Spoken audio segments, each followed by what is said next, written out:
नमस्कार, मी रेखा रेखाच किचनमध्ये तुम्हाला सर्वांचं मनापासून स्वागत करतेय. भाजी काय बनवावी हा आपल्याला रोजच प्रश्न पडतो. आणि अशा वेळी आपण फक्त पालेभाज्यांचा विचार न करता जर कडधान्यांचा देखील ते विचार केला तर भरपूर अशी कडधान्य आहेत जी आपल्या घरात असतात, पण त्याकडे आपलं थोडंसं दुर्लक्ष असतं.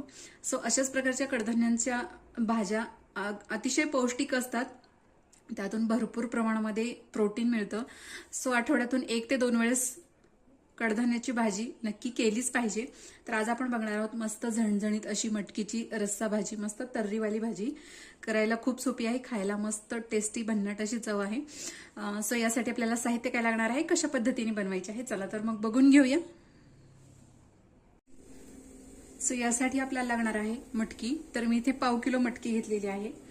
त्याचप्रमाणे उभा चिरलेला कांदा, टोमॅटो, बारीक कट केलेला कांदा देखील आपल्याला लागणार आहे. मी इथे धणे पावडर